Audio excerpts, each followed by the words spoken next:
नमस्कार friends, visa to explore में आपका स्वागत है। मैं हूं आपका होस्ट हरीश बाली। इस समय हम हिमाचल प्रदेश में मनाली में हैं। रोहतांग पास जाने के लिए निकल रहे हैं। मनाली से भी चले नहीं हैं तो हमारे को रोहतांग पास के ट्रैफिक के दर्शन हो गए। यहाँ से गाड़ियाँ धीरे धीरे धीरे अब आगे बढ़ेंगी। जैम भी मिलेगा हमारे को क्योंकि हम पीक सीज़न में रोहतांग पास जा रहे हैं। वैसे मनाली भी पीक सीज़न में ही आए हैं। गाड़ी हमारी रेडी है जिसमें हम टैक्सी में जा रहे हैं और रोहतांग के बाद हमको ना by end of the day Tandi Keylong side पहुंचना है। आपको इस समय मैं ना ब्यास नदी का व्यू दिखा रहा हूँ। ये देखो जी सामने, आप इमेजिन करो ना कहीं चट्टान किनारे आप बैठे हुए हो और पानी इस बहाव से आगे बढ़ रहा है। बहुत खूबसूरत, अच्छा लग रहा है। गुड। इस समय सुबह के 8 बजे का टाइम है। अब रोहतांग पहुंचने में हमको कितना टाइम लगेगा अभी ऐसा मैं क्या जजमेंट अपनी बनाऊं, लेकिन 5 घंटे भी लग सकते हैं और 7 घंटे भी लग सकते हैं। आज संडे का दिन है, दैट इज़ अनदर रीज़न कि काफ़ी ज़्यादा ट्रैफिक रहेगा।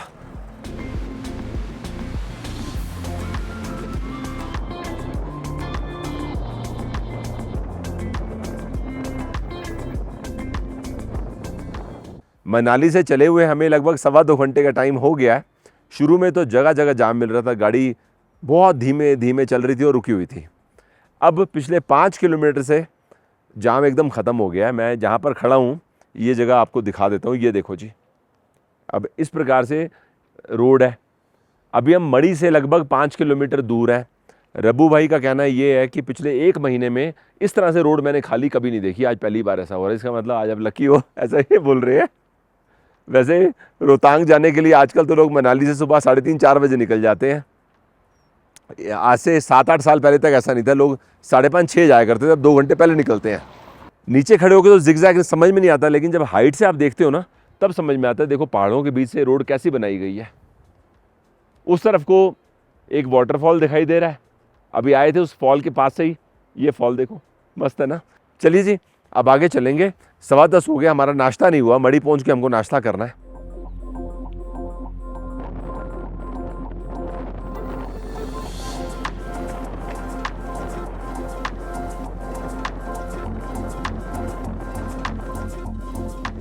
मड़ी पहुंच गए हैं। आमतौर पे टूरिस्ट जो मनाली से रोहतांग की तरफ चलते हैं ना, यहाँ हॉल्ट ज़रूर लेते हैं, या तो नाश्ता कर लेते हैं या चाय पी लेते हैं, थोड़ा रिलैक्स भी हो जाता है और साथ में सीनिक व्यूज़ तो है ही हैं। यहाँ पर ना 10 से 12 मेरे को ढाबे दिखाई दे रहे हैं। लास्ट टाइम जब मैं आया था तो मड़ी ऐसा नहीं दिखता था, तब ऐसे परमानेंट स्ट्रक्चर्स नहीं होते थे जो अब यहाँ बनाए गए हैं। और सही भी है, बाहर प्रॉपर सिटिंग स्पेस बना दी है और गाड़ी खड़ी करने की भी सही जगह है। रोहतांग पास यहाँ से 17 किलोमीटर दूर है। चलो यहाँ पर ना इतने सारे ढाबों में से किसी एक पे चलते हैं और नाश्ता करेंगे।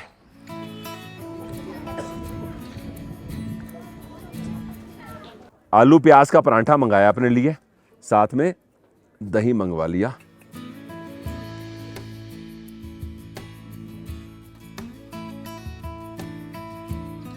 सही है। मेरे को आमतौर पे ना ट्रैवल करते समय किसी भी तरह की जल्दी नहीं होती। अब देखो आराम से बैठ के परांठे खा रहे हैं और दही में काला नमक डालने से ना स्वाद बहुत मस्त हो गया। इस जगह मैं मड़ी की बात कर रहा हूँ। मोबाइल नेटवर्क है मेरे पास, जियो का सिम है, तो उसमें तो प्रॉपर नेटवर्क आ रहा है। आगे चल के नेटवर्क आउट हो जाएगा और रोहतांग में नेटवर्क नहीं मिलेगा।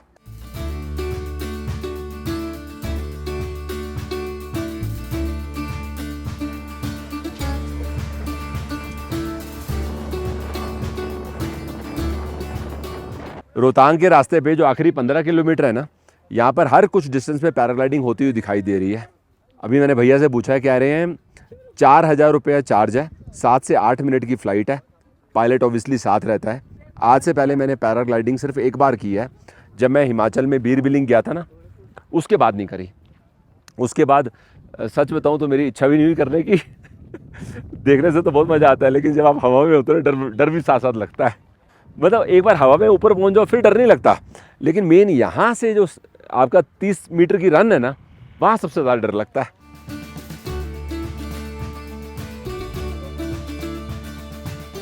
अभी रोहतांग पास पहुंचने में 6 किलोमीटर का सफ़र बाकी है।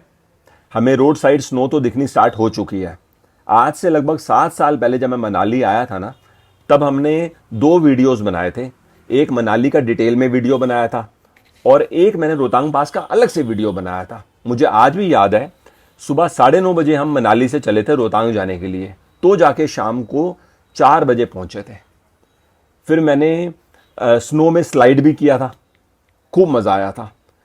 स्नो तो हमको रोहतांग में आज भी बहुत मिलेगी, लेकिन अब मैं मेनिस्कस टीयर की सर्जरी के बाद ना स्नो में स्लाइड नहीं कर सकता।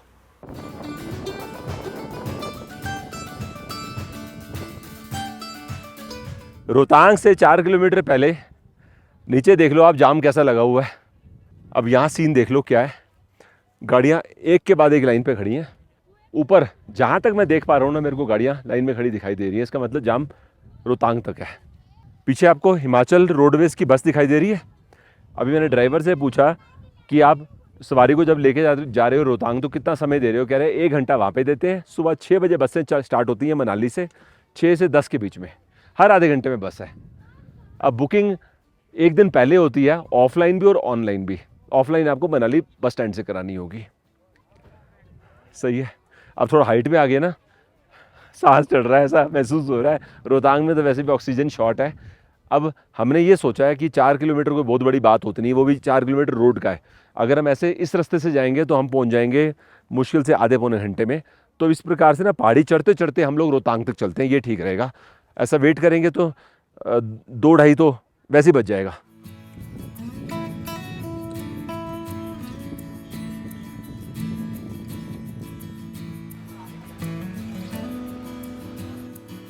अगर रोहतांग होते हुए किसी को स्पीति जाना है ना, तो आप यही रूट लोगे। ग्राम्फू खोखसर होते हुए आप चंद्रताल के रास्ते से काजक तक चले जाओगे। मैक्सिमम टूरिस्ट तो शिमला से होते हुए स्पीति जाते हैं, शिमला से एंट्री लेते हैं और मनाली पे एग्जिट करते हैं। लेकिन यहाँ आके मैं जब लोगों से बात कर रहा हूँ तो मुझे पता चल रहा है कि आज की डेट में ना 30-40% से भी ज़्यादा टूरिस्ट मनाली से जा रहे हैं। और उनको फिर दिक्कत होती है क्योंकि सडन आप एलिवेशन गेन कर लेते हो, प्लांटेशन भी एकदम से कम हो जाती है, तो सांस लेने में प्रॉब्लम आती है, फिर वॉमिटिंग वगैरह वो सब दिखते हैं। जब हम स्पीति गए थे तो हमारी लर्निंग यही थी कि आप शिमला से होते हुए आओ तो आप ज़्यादा इंजॉय करोगे, हेल्थ भी आपकी सही रहेगी, एक सडन एलिवेशन गेन नहीं होती। आइए रोहतांग पास को चलेंगे।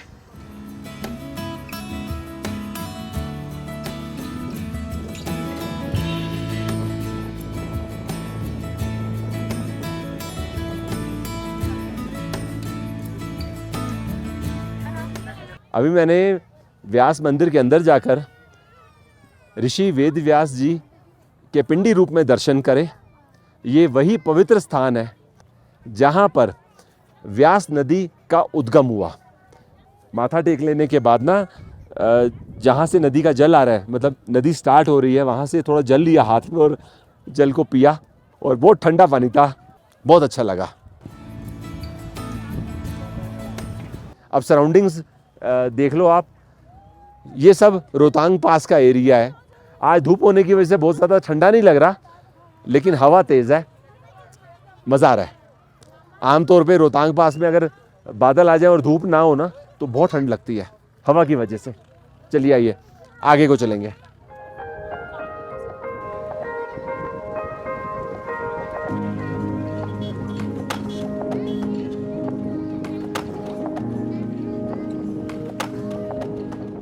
रोहतांग पास का ये जो लैंडमार्क लिखा हुआ है ना कि रोहतांग पास 13,058 फीट, यहाँ पर आप फोटो खिंचवा के लेके जाओ ना तो बड़ी यादगार होती है।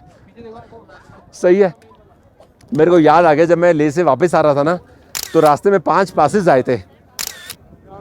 जब हम मनाली की ओर आ रहे थे तो हर पास पर हम रुकते थे और फोटो खिंचवाते थे। वो फोटोग्राफ्स आज भी मेरे पास है और उनको मैंने एनलार्ज करवा दिया है, मतलब एक एल्बम बना दी है। बढ़िया, गुड।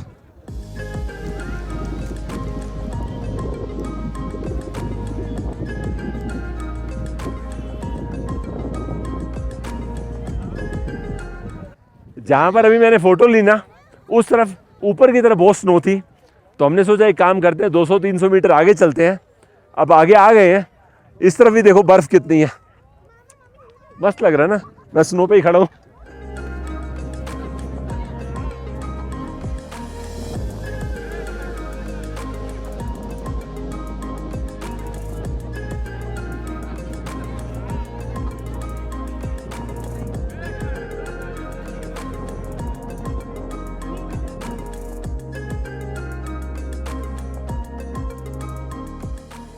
रोहतांग पास में मैगी खाई जा रही है, स्वाद भरपूर आ रहा है। 80 रुपये इसका कॉस्ट है। अब मैंने 5 मिनट पहले भी देखा था, ऐसे बड़ी भीड़ें निकल रही थी। अब जो लोग ये भीड़ को लेके चल रहे हैं इनको गद्दी बोलते हैं। हिमाचल में आप डलहौजी साइड जाओ, पटनी टॉप की तरफ जाओ या कहीं भी जाओ, मैं एग्जांपल दे रहा हूँ, हाई ऑल्टीट्यूड में चाहे जम्मू कश्मीर चले जाओ तो आपको ऐसे जगह जगह देखने को मिलता है। और इनकी बड़ी लाइफ ऐसी होती है कि 2-2 महीने चलते रहते हैं।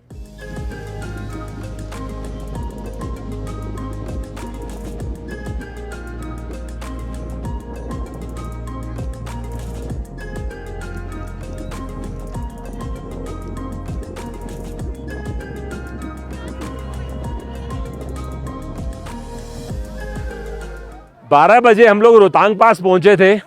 अभी 2:15 का टाइम है। 2.25 घंटे हो गए हमें यहाँ पे घूमते घूमते। खूब मज़ा आया।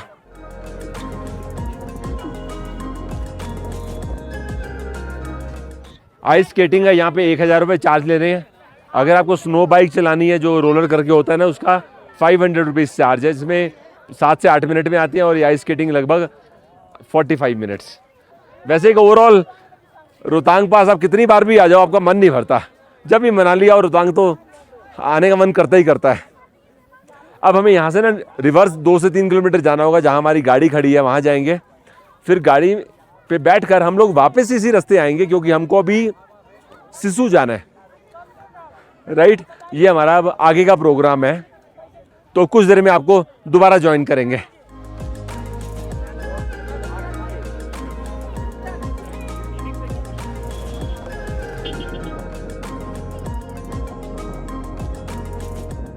आज मेरे इस रोहतांग के सफ़र में मैंने ये देखा है, ट्रैफिक जैम बहुत बड़ी प्रॉब्लम है।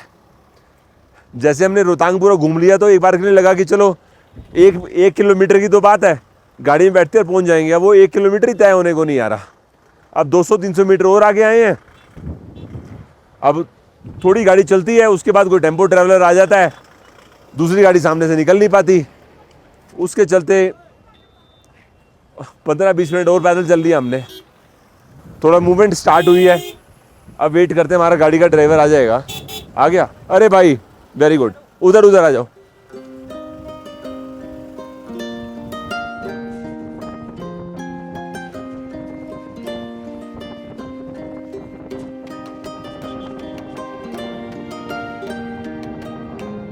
ऐसा बोलते हैं ना, journey is more enjoyable than the destination.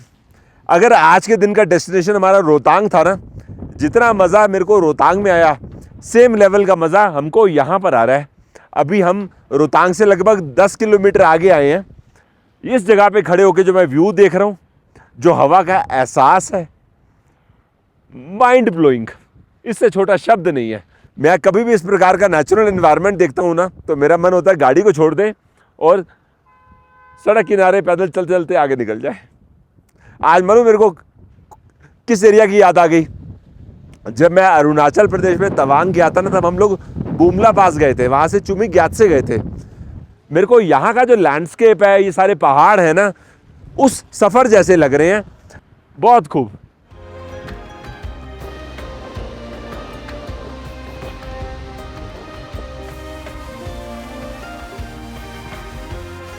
आज से 8 या 10 साल पहले अगर किसी को स्पीति या लद्दाख जाना होता था तो आप मनाली से रोहतांग पास होते हुए ही जा सकते थे। सर्दियों में जब रोहतांग बंद हो जाता था तो उस समय स्पीति, लद्दाख, लाहौल वैली, पांगी वैली मनाली से पूरी तरह से डिस्कनेक्ट हो जाता था। अटल टनल बनने से ये सारे रीजन में आप पूरे साल सफ़र कर सकते हो। हमारे को तो रोहतांग होते हुए आज लाहौल वैली जाना था, इसकी वजह से हम ये रूट ले रहे हैं। अगर हमें डायरेक्ट जाना होता सिसु तो हम अटल टनल से आसानी से पहुंच जाते हैं। अगर आप पहली बार मनाली आ रहे हैं तो बेटर रहेगा आप मनाली में रुकिए, कम से कम 3 नाइट्स, और आप इंजॉय करिए, क्योंकि मनाली वाकई में बड़ा अच्छा हिल स्टेशन है। अनलेस आप बहुत ज़्यादा सीज़न में आ जाएं तो ट्रैफिक ज़्यादा हो जाता है। और 2 या 3 बार अगर आप ऑलरेडी मनाली आ चुके हैं तो जाहिर है आप पसंद करेंगे कि सिसु या केलोंग में रुकें और 3 नाइट्स वहाँ पर इंजॉय करें। फिर आप मनाली में 1 नाइट रुकते हुए वापस चले जाइए। इस समय हम सिसु की ओर आगे बढ़ रहे हैं।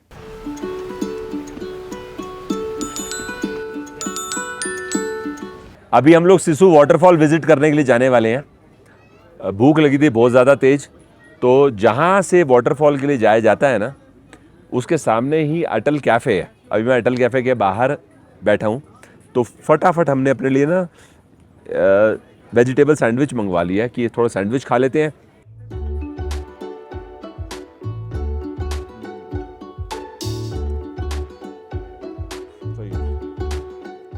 इस कैफ़े की लोकेशन जो है ना, मेरे को बड़ी पसंद आई है। आप एक बड़ी मस्त जगह पे बैठे हो, सामने हिल भी है, फॉल का सामने से व्यू दिखाई दे रहा है।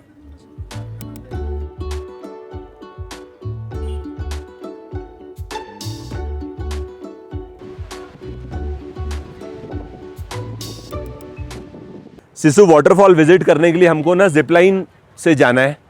300 रुपये एक आदमी का टिकट का चार्ज है।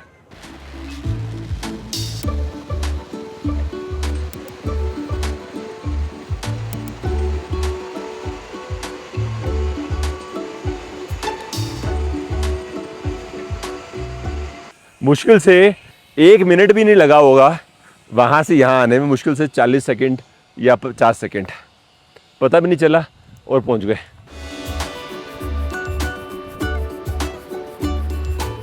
पिछली बार जब मैं मनाली आया था ना, तो सिसु पार करते समय मैंने ये फॉल ना रोड से देखा था। तब से मेरे मन में था कि अगली बार आऊँगा ना तो मैं फॉल के नज़दीक तक जाऊँगा।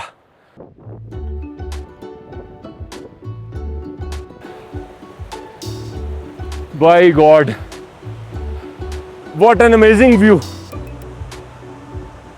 जब मैं रोड पे खड़े होके सिसु फॉल को देखता हूँ ना तो अच्छा लगता है, लेकिन यहाँ पर खड़े होके मैं क्या बोलूँ, अच्छा तो बहुत छोटा शब्द रह जाएगा। यहाँ खड़े होके तो ऐसा लग रहा है कि मैं इतने लेट क्यों आया हूँ इस वाटरफॉल को देखने के लिए।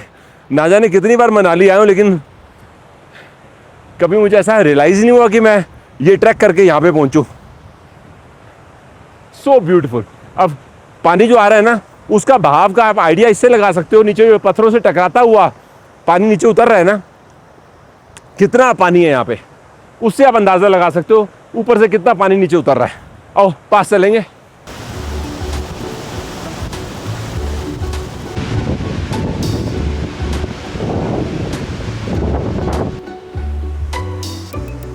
ओ गॉड, माइंड ब्लोइंग। उफ,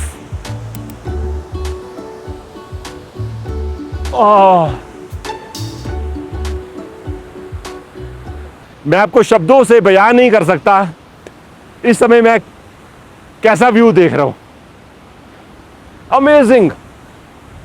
पानी जो ऊपर से गिर रहा है ना, नीचे चट्टानों पे टकरा रहा है और छींटें उठ रही हैं। वो इतनी छींटें उठ रही हैं कि अगर आप वहां चट्टान के पास खड़े हो जाओ तो शायद आपको आधा मिनट भी नहीं लगेगा, पूरे भीग जाओगे। इस समय मैं वाटरफॉल से कम 50 मीटर 60 मीटर दूर हूं, उसके बावजूद पानी की छींटें यहां तक आ रही हैं। क्रेजी। आज से पहले इस प्रकार का फॉल मैंने मालूम है कहां देखा है, जब मैं नॉर्थ सिक्किम गया था। हो सकता है उसके बाद भी एक आध देखे हो, लेकिन इमीडिएटली इसका बहाव देख के और पानी की जो छींटें उड़ रही हैं उसको देख के अंदाजा लग रहा है कि मैंने पिछले 5 साल के अंदर या 4 साल के अंदर ऐसा फॉल नहीं देखा। बहुत सुंदर। अभी मेरा मन है मैं यहां पर खड़े हो गए ना, फॉल को बैकड्रॉप में लेकर 2-3 बढ़िया फोटो निकालूं, घर पहुंचकर फोटो एनलार्ज करके एक फ्रेम में उस फोटो को डाल दूं। आप इससे अंदाजा लगाइए ना ये जगह मेरे को कितनी पसंद आ रही होगी। अच्छा, ये तो मैंने आपको फॉल की बातें करी, अब थोड़ी सी बात करते हैं सराउंडिंग्स की।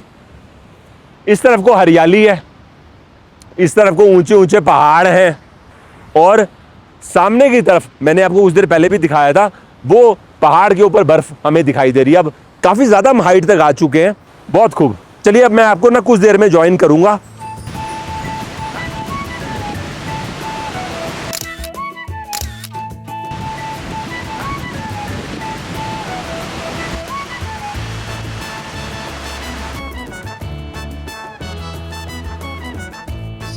पाँच मिनट में हम जिपलाइन वाले पॉइंट तक पहुंच जाएंगे।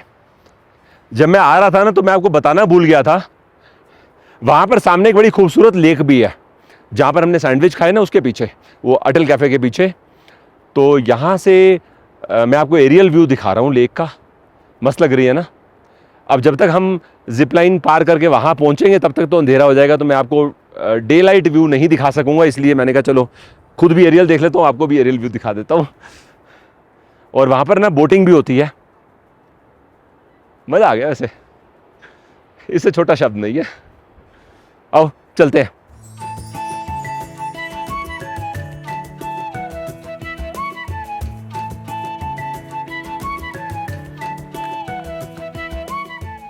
हेलमेट से एक ना बड़ी पुरानी बात याद आ गई। जब मैं ऋषिकेश में राफ्टिंग करने गया था ना, वहाँ पर मेरा हेलमेट पानी में, मैं मतलब पानी में गिरा, रैपिड्स आते ना ऋषिकेश में राफ्टिंग करते समय, पानी में गिरा और उसके बाद मेरा हेलमेट निकल गया। तो जो बोटमैन था उसने चप्पू मेरी तरफ फेंका, तो मेरे को लगा मतलब चप्पू फेंका के चप्पू गिरा होता, तो मेरे को इशारा करता चप्पू चप्पू, तो मुझे लगा शायद वो बोल रहा है कि उसका चप्पू उठा के मैं वापस करूँ। तो मैंने बोला यहाँ जान पे आई हुई है, तुम अपना चप्पू मांग रहे हो। तो बाद में मेरे को जब उन्होंने ले लिया ना वापस, तब मेरे को समझ में आई कि वो बोल रहा था कि चप्पू हाथ में रखो जिससे सिर आपका पत्थर पे ना टकराए। देखो मतलब ये पुरानी बातें कभी कभी याद आ जाती हैं।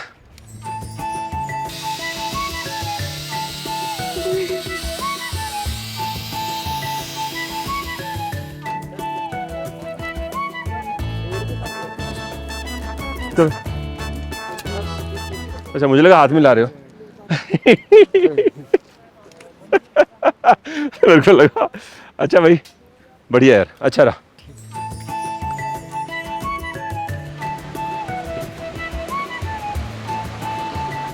अटल कैफे में हम डिनर करने आ गए हैं। यहाँ से जाने से पहले ना मैं इनको बता के गया था, मेरे को हिमाचली फूड में आप 2-3 चीज़ बना के दो। तो अब हम यहाँ क्या खा रहे हैं, मैं आपको कहाँ से बताना शुरू करूँ। यहाँ से देखिए जी, इसको बोलते हैं राजमा मदरा। हिमाचल प्रदेश में कभी आप आओगे मंडी साइड खास तौर पे या कांगड़ा साइड, तो सब लोग जानते हैं शादियों के अंदर राजमा मदरा बनता है, सिर्फ इधर नहीं पूरे हिमाचल में। ये है जी गोभी पलदा, इसके बारे में मैंने पहली बार सुना है। यहाँ पे आके गोभी को फ्राई कर लेते हैं और दही के बेस में इसको तैयार किया जाता है।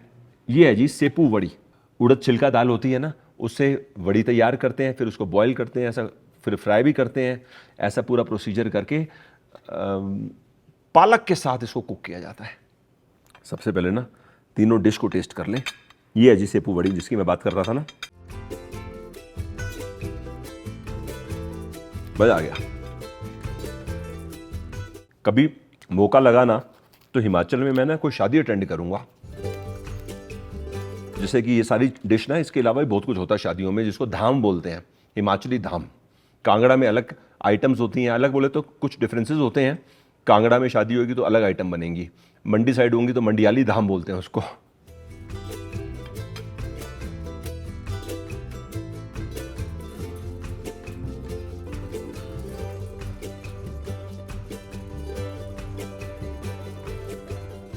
मैं कभी सोच भी नहीं सकता था दही के बेस पे गोभी तैयार हो और स्वाद ऐसा आए कि आपका दिल खुश हो जाए। दही के अंदर ना कुछ मसाले भी हैं, जैसे खड़े मसाले होते हैं ना, उसमें खास तौर पे सौंफ का फ्लेवर महसूस होता है और कसूरी मेथी अलग से डाली गई है, बड़ी महक है उसकी। और क्योंकि दही है तो हल्की हल्की खटास भी है।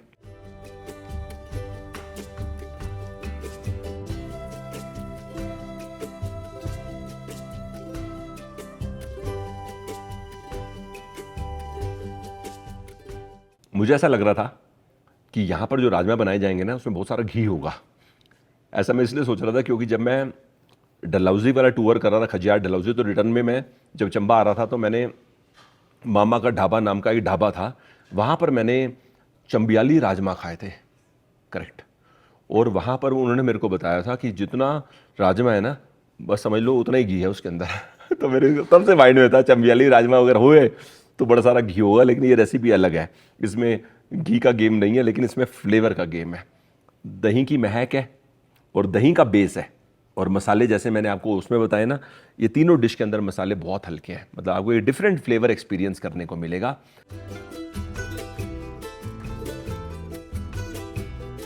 ये है जी हिमाचली पुलाव। मेरे को भैया बता रहे थे कि इसमें थोड़ा ड्राई फ्रूट रहता है, ड्राई एप्पल भी रहेगा और पाइनएप्पल भी डाल देते हैं।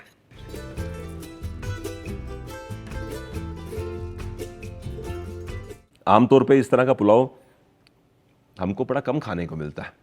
इनफैक्ट मैंने हिमाचल में आज से पहले जब भी सफ़र किया मैंने कभी इस प्रकार का पुलाव टेस्ट नहीं किया, पहली बार कर रहा हूँ।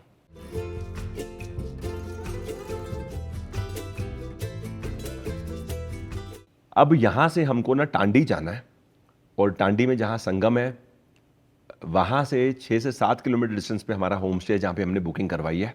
होम स्टे पहुँचेंगे और ऑब्वियसली अपना रूटीन डेटा कॉपी का काम करेंगे और अपना डे एंड कर देंगे। तो ये एपिसोड ना मैं यहीं पे एंड कर रहा हूँ और आज मैं बहुत ज़्यादा टायर्ड हो गया हूँ क्योंकि मैं परसों दिल्ली से जब चला तो एक प्रीवियस नाइट नींद मेरी कम हुई, कल भी रात को शॉर्ट स्लीप हुई।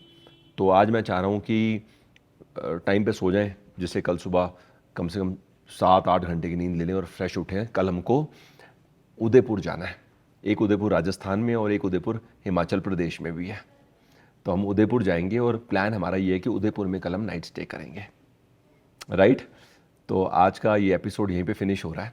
मेरा मन तो था मैं केलोंग भी जाऊं और केलोंग जाके कुछ साइट सीइंग पॉइंट्स विजिट करूं, लेकिन थोड़ा लेट हो गए ना तो केलोंग फिर पॉसिबल नहीं हो पाया, राइट। अभी फ़िलहाल आपको बाय बाय कर देता हूं, जल्दी दोबारा मुलाकात होगी। Thanks for your time.